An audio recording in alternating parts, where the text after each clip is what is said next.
প্রধানমন্ত্রীরা আমরা বলি উনি কি পুলিশ পালে টাকা দিয়া, যে পুলিশ মানুষ মাইরা পালে আগুন দিয়া। এই কান্না স্বজনহারা প্রিয়জনের।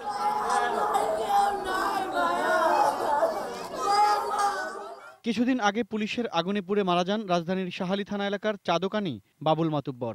সেই ঘটনার পর মানুষের মধ্যেও পুলিশের আচরণ আর ভূমিকা নিয়ে নানা প্রশ্ন। পুলিশ কি এসব করেই প্রশ্নবিদ্ধ হবে? দু একটি ঘটনার জন্য গোটা পুলিশ বাহিনীকে দায় দেয়া যাবে না বলেও বারবার জানাচ্ছেন কর্মকর্তারা। তবে এসব কিছু ঘটনার বাইরেও পুলিশের আছে ভালো কাজ, যেখানে মানুষের পাশাপাশি থাকার উদাহরণও দিচ্ছেন পুলিশ বাহিনীর সদস্যরা। যেমন পহেলা বৈশাখের আয়োজনে ফুল দিয়ে শুভেচ্ছা জানান পুলিশ সদস্যরা। বিগত কয়েক বছর রমনা বটমূলে এভাবে শুভেচ্ছা জানানোর ঘটনা নজর কেড়েছে সকলেরই। গেটে ঢুকতে ফুল দিয়েছে, বাতাসা দিয়েছে, অ্যারেঞ্জমেন্ট অনেক ভালো।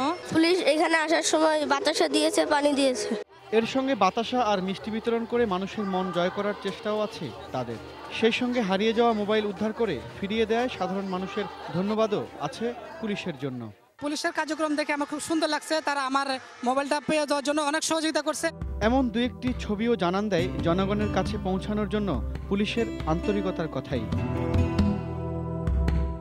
ঢাকা মহানগর পুলিশ কমিশনার বলছেন, জনগণের সেবক হিসেবেই তারা কাজ করতে চান।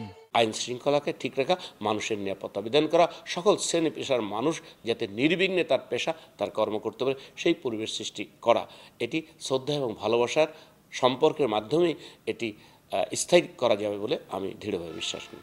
আর ভালোবাসা দিয়ে সকল অপরাধ নিয়ন্ত্রণে আনতে চান তারা, সেজন্য জনগণের সহযোগিতাও চান তিনি। পৃথিবীর যে মাঝখানে আমরা আছি, ভালোবাসা, শ্রদ্ধা, সম্পর্ক, এর মাধ্যমে আমরা কিন্তু একটা ইলিউশন তৈরি করতে পারি, একটা মোহ আবিষ্ট হতে পারি যে না আমরা একা না, আমাদের সাথে অনেকে আছেন। It is very important.